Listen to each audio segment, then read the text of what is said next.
Hello and welcome to another episode of Gig and Tell podcast. I'm Tash. I'm Fer. And today we're going to be doing This or That concert edition.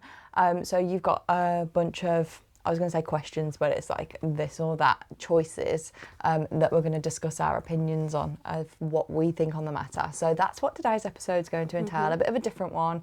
Kind of like a little kind of gamey episode, which I like. So do you want to get straight into it? Yeah, absolutely. So I got a list of pre-prepared this or that questions, but I wrote them so long ago. You can't I remember can't them? remember what they are, so Nice. it's going to be fun. So this or that.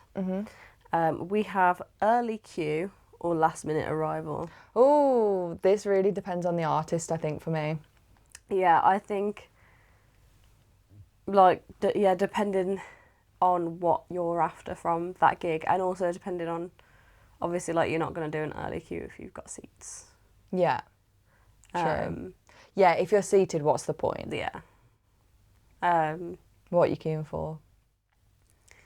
I mean, I'm a fan of the last minute arrival, but we do always end up stuck quite far back at certain. I think the venue makes a difference as well. 100%. But even sometimes it's the look of the draw and how they lay out the stage. Because I mean, we turned up very last minute, I think, for Benson Boone.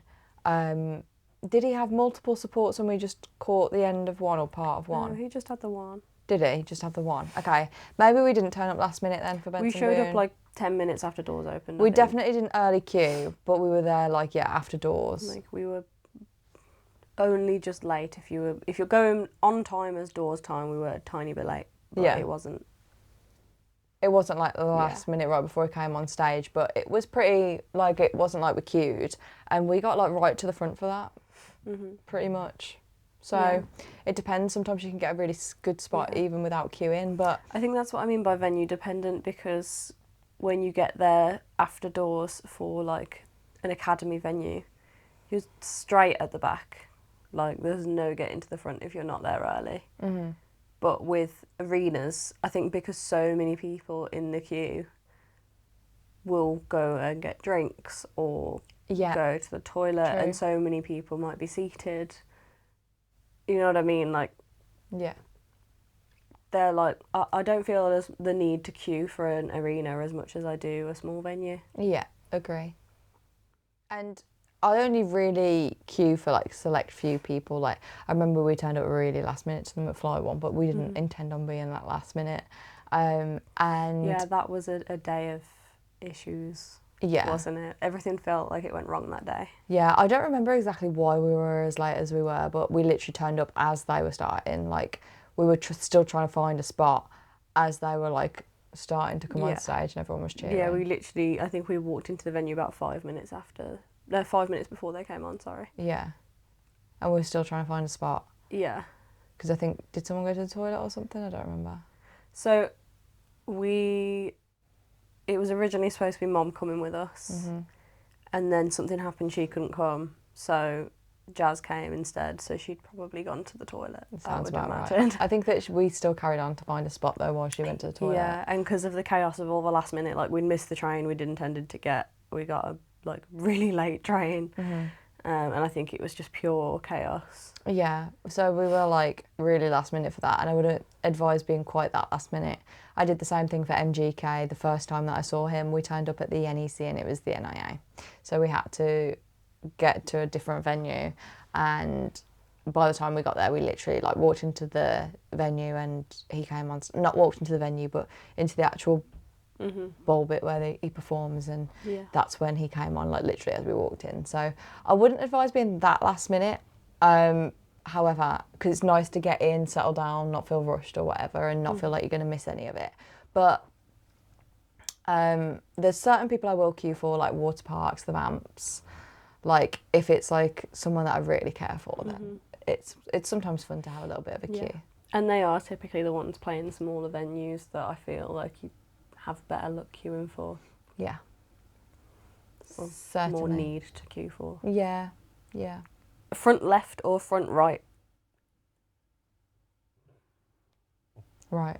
Yeah, we always go right. I don't think we've ever been. If you're front looking left. at the stage. Right. Yeah. Yeah. Have we ever gone left? I've been left for a couple of things. We were left when we did 5 sauce recently. I know you didn't come to that. I've been left for the 1975, and I've been left for Yumi at 6, and I've been left for Bring Me the Horizon. All ones I didn't go to. I don't think I've ever. Oh, I think we were left for Paramore when me and Adam went. But we were so far back. I don't really count it when you're that far back. Because this is front left or front right. I think when I've been at the front, it's always been right. Yeah.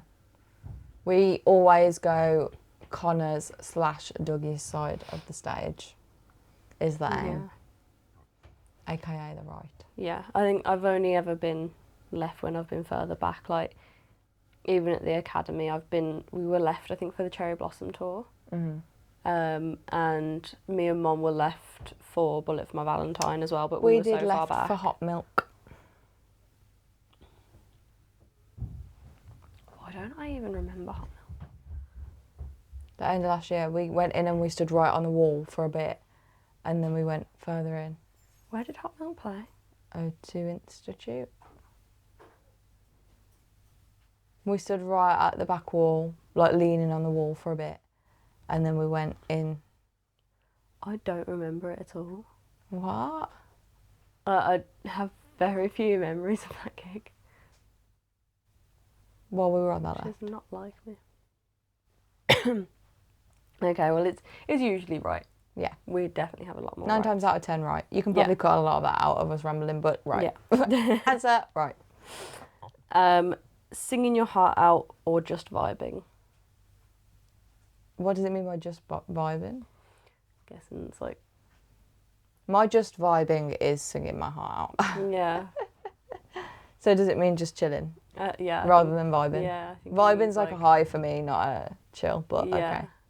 Yeah, I think... Singing my heart out then would be my answer. Yeah, it's got to be, hasn't it? I feel like I'm overcomplicating the question, but yeah, singing my heart out every time. I can't go to a concert and just not sing. What is the point, in my opinion? But yeah. Fair enough. I agree. Knowing every word or discovering songs live? Oh, I love both. I know it defeats the point of this or that, but I think a perfect gig has both. Yeah. I think that it's really nice to discover new music in terms of there's been a lot of music that I've listened to live for the first time and fell in love with it, but then I've gone back and listened to it and it doesn't quite hit the same, which is a shame. Like, obviously that's a shame. But generally speaking, I like to know the words so that I can like sing along and have a good time and enjoy it knowing it, because there's nothing worse than listening to a song for the first time and being like, oh my gosh, if I knew this, I know that I'd be having the time of my life. Yeah. I go my way and listen to it and I'm like, I regret learning that for the concert. I'm like, as much as we have taken the mick out of Bradley Simpson for doing so many shows of the same album. Yeah. Well, not even just without releasing, but just of the same album, even once it was out. I did really like having the option for both. I liked going to the 100 Club show, having never heard any of them. Yeah. And then it was so interesting to see how my opinion differed when the album came out. Okay, yeah. And like how, like, you watch the show and me and Adam had come out and we definitely got like favourites. Yeah. And they weren't necessarily the same as when it was released. Yeah, yeah. So it is. I really liked having the option for both, where I saw the full album before any of it was out. Yeah. And going to shows where we could sing along after. Yeah. I really liked having both aspects. The best of both worlds. Yeah. And I mean, I've been to shows with Adam for bands that I've not listened to. Yeah. And it's quite nice to discover bands that way. I find that I get into them more when I've seen them. Yeah, as well. When we just went to see Water Parks, they played a right mixture of like old ones, new singles that have been released over the last 6 months, and then also like they played like Prowler, which wasn't out at the time. And it was nice to have like most of the concert I could sing along to everything of like nostalgic songs, newer songs that I've grown to love over the last year. and then also like something to look forward to in Yeah. Prowler, and Prowler went off as well, like it was so good. And that's now a song that's been released and I still love it. But when Prowler was released, I automatically went back to that moment of being at the concert and hearing it for the first time and being like, oh my gosh, this is going to go off. And that's a really nice feeling. And it's really nice when you're there at the concert as well and you're getting a bit of everything, so that it's like sparks some excitement of something to look forward to as well for a release. So like you say, I think the perfect concert has a mixture, but I would rather go to a concert where I knew most of it, so I'm going to go with where I know all of them. Yeah, I think, knowing every word is more fun. Yeah, I agree. But there is still a lot to be said for discovering the songs live. Yeah, exactly. And I mean, for me, I liked having that mixture as well for like Slam Dunk Festival. Yeah. And like discovering movements, and I know I'm a little bit behind on that one. Yeah. But like hearing them then and being like, oh, actually. Yeah. Because we had that break where we were like, oh, we don't actually know any of the bands playing in this like section of the in day. this part of the day. So we just got some food and just sat near one of the stages and overheard. Yeah, like I think we found the perfect spot to sit because I really do like them now. Yeah. Oh, that's good. Yeah. I feel like this one's a very easy one. A loud crowd or a chill crowd? Oh, a loud crowd. There's nothing like having the atmosphere around you. I hate it when you go and everyone's quiet. It feels like they're not appreciating the artist enough. I mean, I do think, again, it depends on the artist. The artist, yeah, because, you know, the Alex Warren, Lizzie McAlpine, even Henry Moody, kind of slower artists, like, there's nothing worse than those kind of songs with someone screaming it. Yeah. And it's like, you just... But like an appreciative crowd of like cheering between songs and wooing and clapping and a vibey crowd, you can't beat it. Yeah, for sure. I don't think it even needs any explanation to pick a loud crowd. Yeah, 100%. That was an easy one. Yeah, a loud but a respectful crowd. Yes. Confetti and high-end production or stripped back performance? Confetti. Yeah. Confetti, it's such a vibe, man. I actually have been speaking recently, and I think I might have mentioned it on the podcast, that I feel like confetti really had its day and it's really phasing out, and I feel like a lot of artists stopped doing it for a really long time, and I feel like this year artists have been bringing it back more than they have previously. Like, I feel like when we went to concerts 10 years ago, there was confetti at every concert. Yeah, all of them. Even didn't the smaller matter the venues. size of the venue, there would be confetti. Yeah, exactly. But whereas then I feel like it went for a bit of a deficit, and now I feel like this year it's coming back, and I'm all here for it. Like, I'm all here for it. Yeah. So yeah, definitely confetti and high production. Yeah, yeah. I think I've said it before. Like, some of the one of the best shows that I've seen, where I've been like, every penny went into that, was Muse, and they had dancers, they had pyro, they had the big balls that come out into the crowd and everyone's hitting. That's so fun. I love it when they have inflatables. Yeah, like there was so much about it that was just so interesting. There was so much going on. Some might say there was too much going on, but I just think, while obviously you're paying to see the band, you just feel it, don't you, when there's... It's fun, man. Yeah. It just adds an extra element. 100%. 100%. Like, it's not needed. It'd be fine if it was just the band. Yeah. But it just adds a little bit more excitement. And I think that kind of production gets the crowd going more as well. Like, I think the better the production, the better the crowd. Yeah, definitely. I couldn't agree more with that. Yeah. But again, I've been to some ones that I've loved that have been stripped back. Yeah. As well. I mean, look at when As It Is just played in HMV. Yeah. And everyone was just sat cross-legged on the floor. That's a vibe, but it wasn't like a concert, was it? Like, it was a sign-in and like a meet and greet and stuff. So I feel like it's a different vibe. But in terms of an actual, like, you booked a gig, you're going to a gig, I'd always choose. Yeah, you're more excited when you know it's going to be a big one. Yeah, Definitely. exactly. I mean, I feel like I just know all of your answers to these before I even ask them. Okay. Festival outfit or comfort? Oh, well, festival outfit, it's so fun to dress up. Yeah. When we've dressed up for like Taylor Swift, Harry Styles, like that's been like peak elite. I've loved when Avril we've had a Lavigne. theme Yeah. to work to. I feel like I'm such a leave it to the last minute kind of person. Like, I don't pre-prepare outfits. I don't tend to buy things for specific occasions. I do. But I always find that my favourite outfits are ones where we've worked to a theme. Like when we Yeah. did the Vamps tour and we picked a theme for each night. Yeah. When we all dressed up like the Bratz Rock Angels for the Aces. Yeah. They've always been the best ones. Yeah. 100%. Um, It's just so fun. Like you said, with the Vamps, we did a neon night. We did an old school Vamps lookalike night. We did a Wear Your Vamps merch night.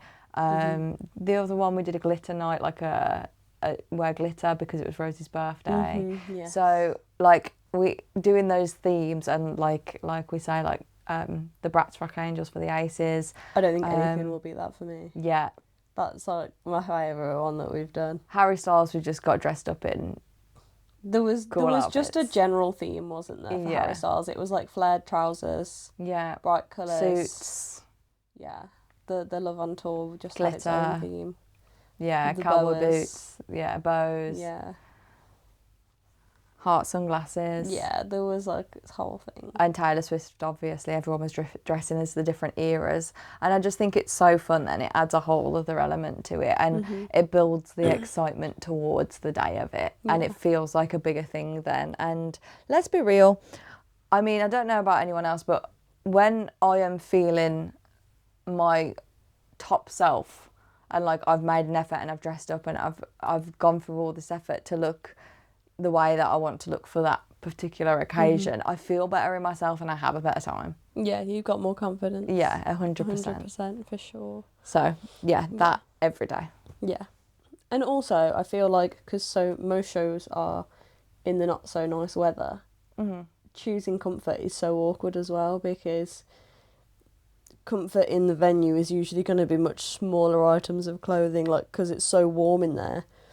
You'll want like vest, top and shorts, but that's not 100%. comfortable outside of the venue. Like, Because it'll be cold. comfort's hard to get right Yeah, definitely. when they're mostly winter shows, Yeah. unless you're somewhere where it's warm all the time. Yeah, true.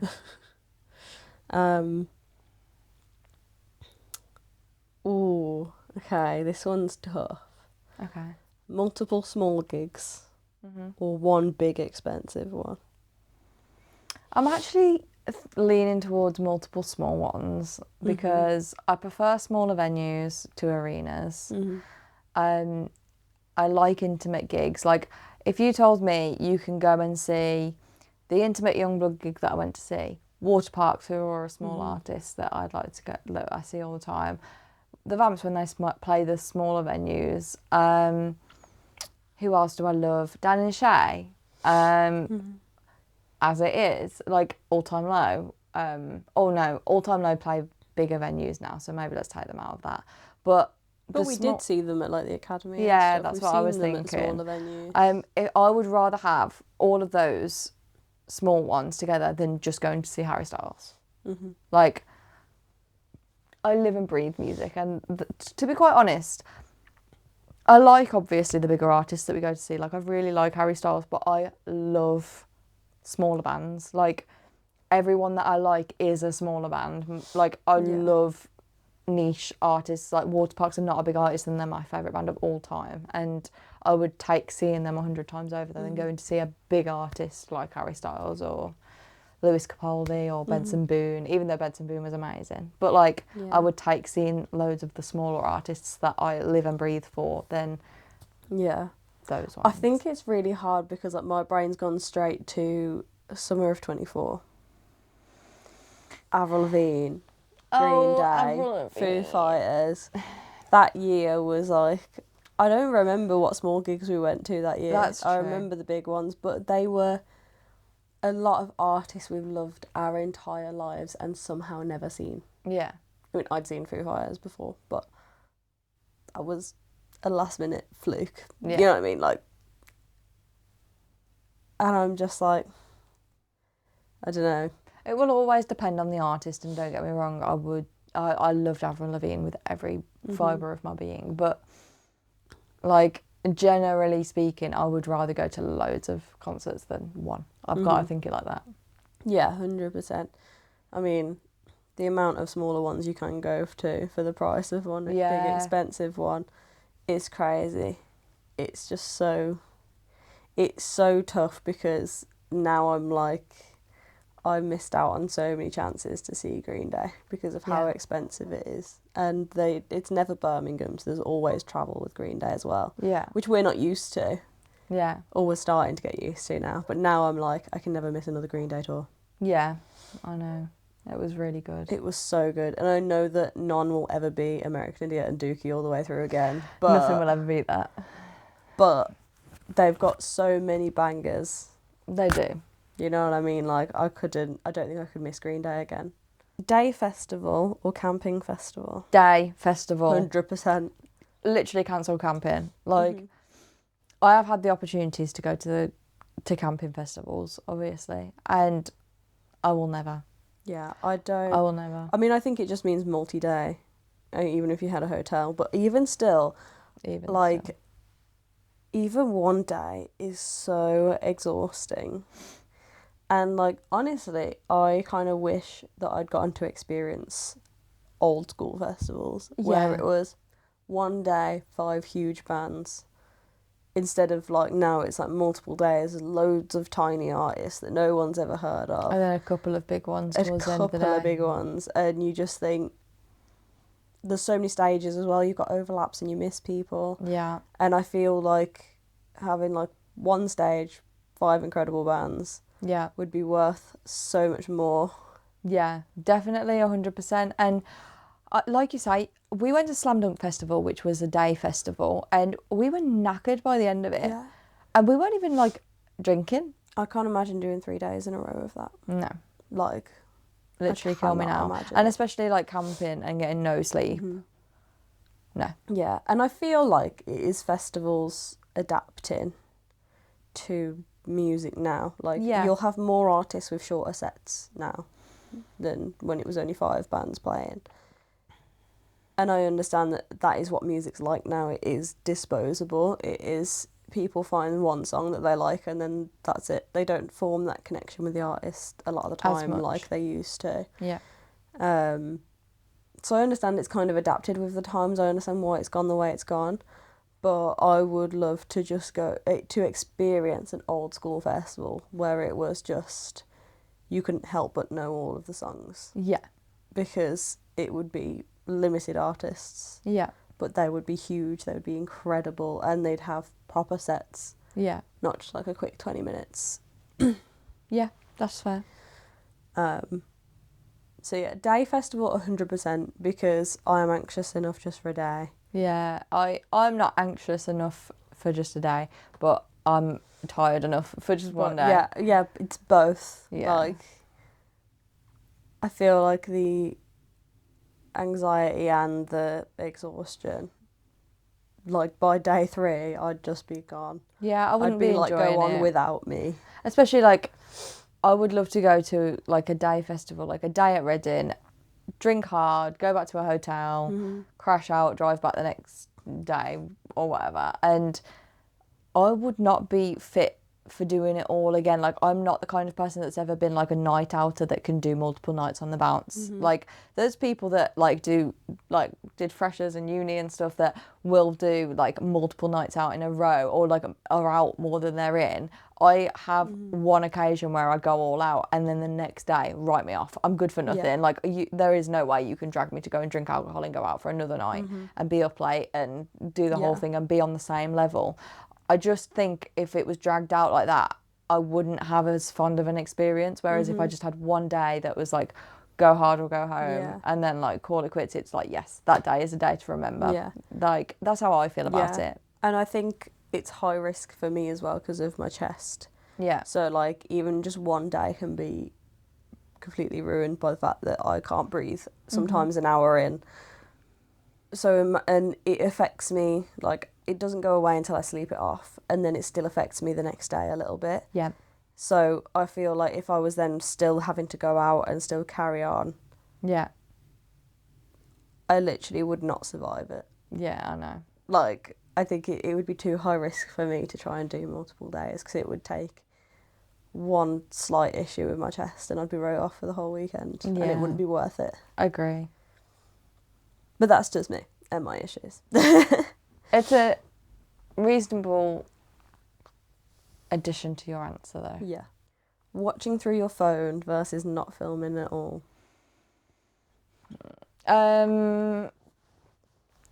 Now, this is the thing. When I do film, I like to film an odd chorus of my favourite songs, and I like to film us, to look back on us having good memories rather than watching the artist, like filming the artist. I'll film videos of us dancing and having a good time. And I wouldn't want to go to a concert and not do that. I wouldn't. But I would equally hate to just watch the concert through my phone with recording the artist.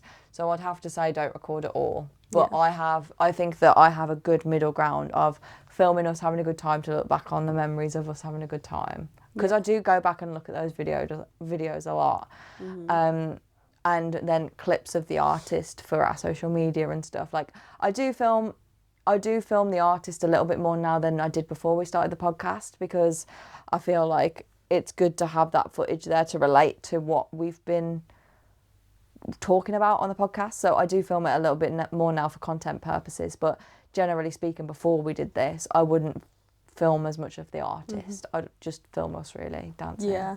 If I had to choose between filming the whole thing or not filming at all, it would be not filming at all. Yeah.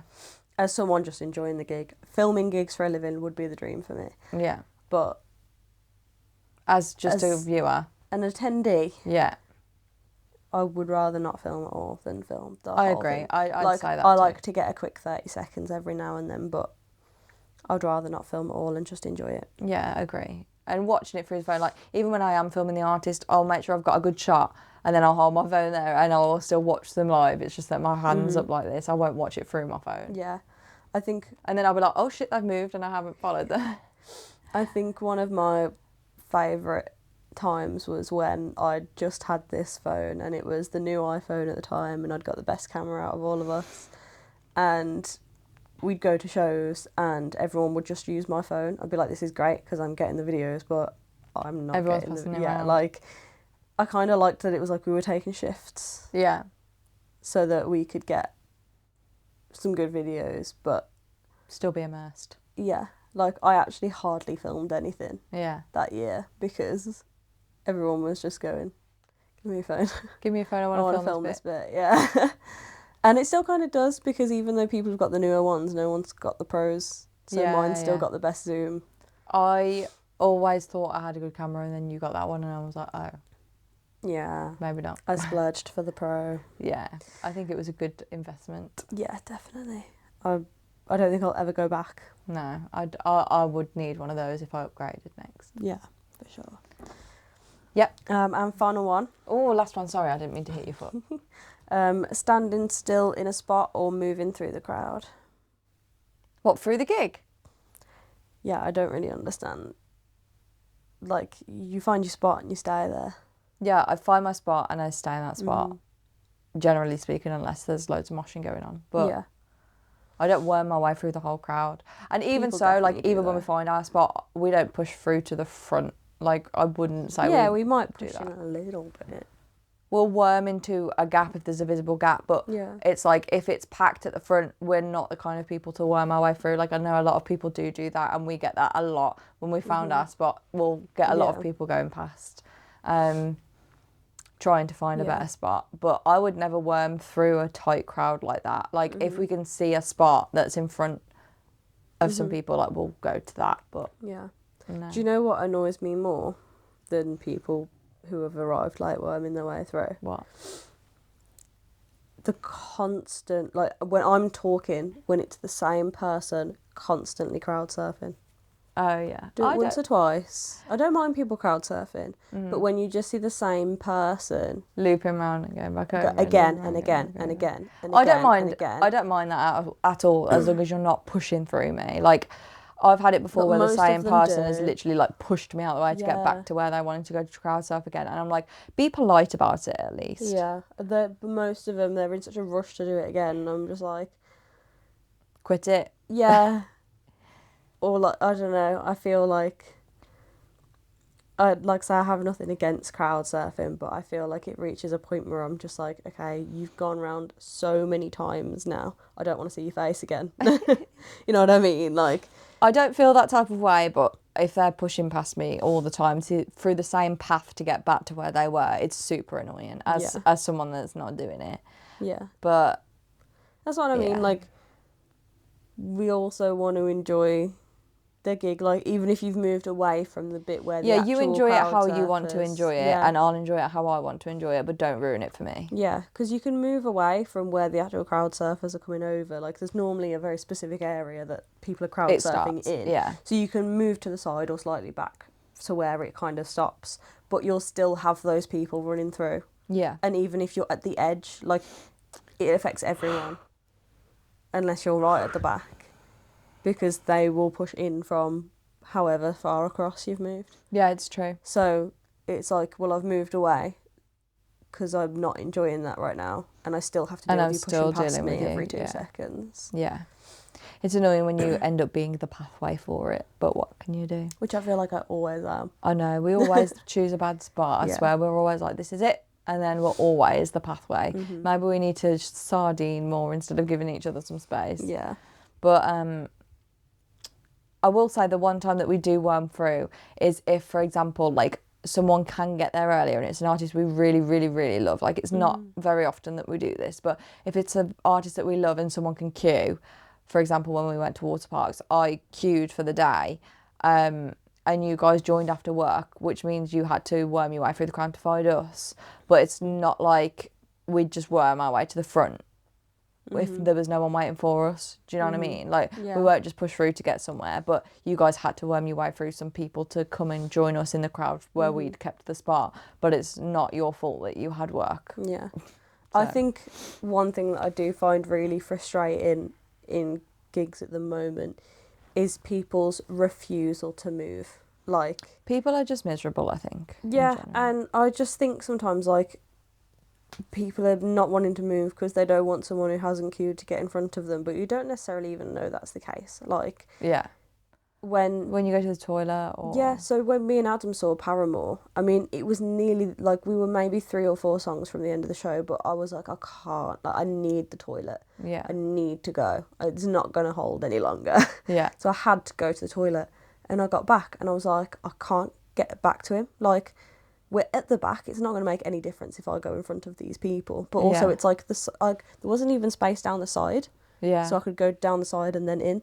And we weren't even that far in ourselves, and it took me so long to get back to him because just no one would, like, you know, you'd try and be like, excuse me, and just no one would move. Yeah. And I was like, we're at the end of the show. If I was going to push him for the sake of pushing in, I'd have done that it at the start. Yeah. I've just been to the toilet. Let me get back to my partner. Yeah. Like, the People can be refusal really to rude. move now is so frustrating, and it makes you feel like, I feel like the reason that the crowds are getting the way they're getting, like, when there was reports of that person that just didn't want to go to the toilet and lose their spot, so they just, like, weed themselves on the floor. What the hell?